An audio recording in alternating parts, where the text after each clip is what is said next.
Assalamualaikum warahmatullahi wabarakatuh. Kami dari kelompok 1 akan menjelaskan materi-materi yang ada di dalam analisis Markov. Anggota kelompok 1 yaitu saya Husnul Hatimah, kemudian ada Aziza Johan, dan juga Dina Aktarina. Berikut penjelasan dari kami. Yang pertama ada definisi psikolog konsumen.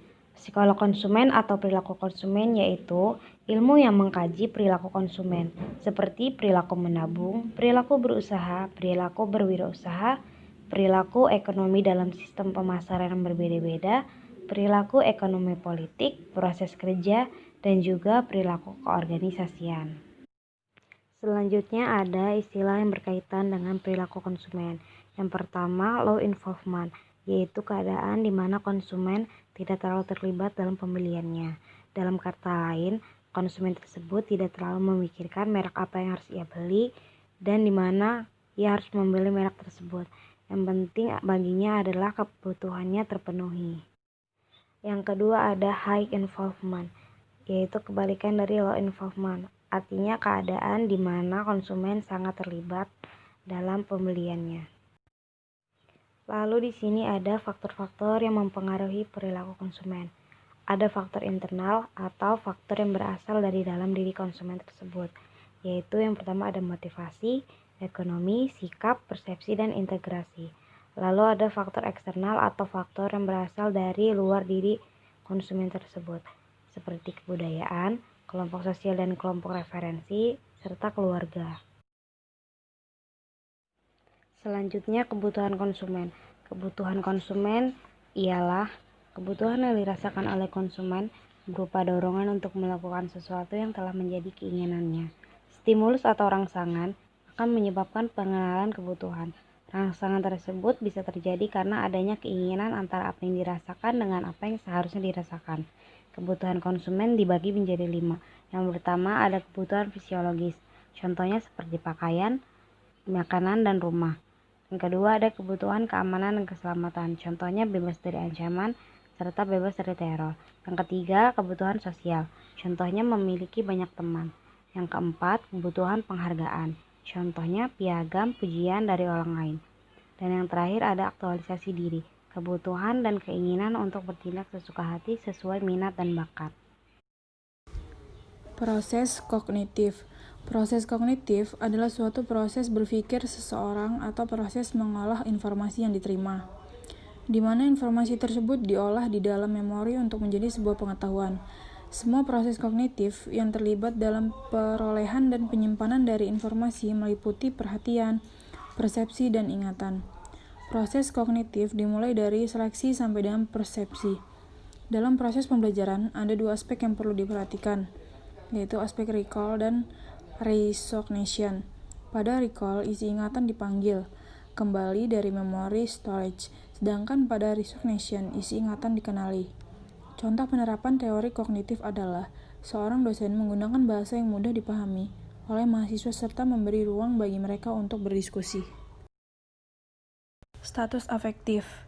Status afektif adalah tindakan irasional yang sebagian besar didasarkan oleh perasaan, emosi, dan nilainya, atau ranah yang berkaitan dengan sikap dan nilai seseorang. Motivasi. Motivasi berfungsi untuk mempengaruhi setiap langkah. Motivasi dalam hal ini diartikan sebagai kefaedahan. Jika untuk satu produk, misalnya kopi, ada 3 faedahnya, yaitu mutu, harga, dan aroma. Apabila mutu dianggap paling tinggi nilai faedahnya, maka tidak ada gunanya menawarkan kopi dengan harga yang murah. Ia akan membeli kopi yang mutunya sesuai dengan yang diinginkan dan kurang memperhatikan harga atau aromanya. Sikap. Sikap mempunyai acuan objek yang jelas dan melibatkan afek positif atau negatif. Sikap diukur dengan salah satu alat dalam bentuk pelaporan diri. Kelompok demografis. Ciri-ciri konsumen berdasarkan kelompok demografis. Yang pertama ada konsumen pria. Mudah terpengaruh bujukan penjual. Sering tertipu karena tidak sabaran untuk memilih sebelum membeli. Punya perasaan kurang enak jika memasuki toko tanpa membeli sesuatu. Yang kedua ada konsumen wanita, lebih tertarik pada warna, bentuk, dan gejala mode bukan pada kegunaannya. Mementingkan status sosial, senang berbelanja sehingga seringkali sukar untuk cepat menentukan barang yang akan dibelinya. Konsumen remaja mudah terpengaruh rayuan penjual, mudah terbujuk iklan, tidak berpikir hemat. Konsumen lanjut usia tidak bisa mengikuti perkembangan zaman, tidak terburu-buru membeli barang, bersikap tenang. Kelompok psikografis. Gaya hidup memiliki dua aspek bagi konsumen. Pertama, berfungsi sebagai pendorong, motivator, keinginan untuk mempertahankan atau menunjang gaya hidup sekarang. Untuk berbagai kegiatan membeli, artinya keputusan membeli timbul dari siapa kita, apa kita, dan masalah-masalah dan peluang-peluang yang kita hadapi. Aspek kedua adalah gaya hidup dapat berubah sebagai hasil dari proses pengambil keputusan. Gaya hidup adalah manifestasi dari konsep diri atau citra diri. Konsep diri menggambarkan keseluruhan dari sikap, perasaan, persepsi, dan evaluasi seorang tentang dirinya sendiri. Pengenalan masalah. Masalah konsumen ialah perbedaan antara keadaan yang ada dengan satu keadaan yang diinginkan. Sejumlah faktor yang dapat mempengaruhi pengenalan masalah.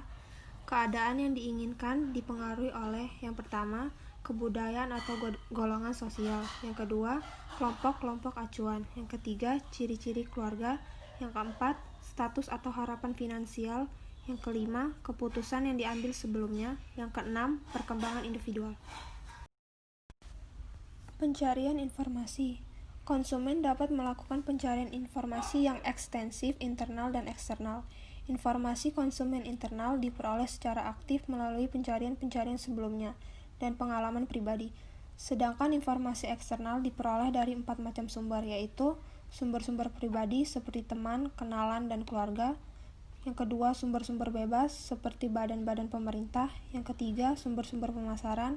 Yang keempat, sumber-sumber pengalaman langsung. Penilaian dan seleksi alternatif. Sejumlah kriteria penilaian seperti harga, mutu, ketahanan dapat dijadikan pertimbangan. Adanya aturan-aturan keputusan yang digunakan, yaitu yang pertama, konjungtif. Produk harus memenuhi nilai minimal dari seluruh kriteria penilaian. Misalnya, kriteria penilaian kopi adalah mutu, harga, dan aroma. Yang kedua, disjungtif. Produk harus memenuhi nilai minimal yang cukup tinggi untuk salah satu kriteria dari kriteria penilaian yang digunakan. Misalnya, merek kopi memenuhi nilai minimal untuk kriteria mutu. Yang ketiga, eliminasi. Produk harus memenuhi semua kriteria yang digunakan pada tingkat yang dapat diterima. Yang keempat, leksikografis.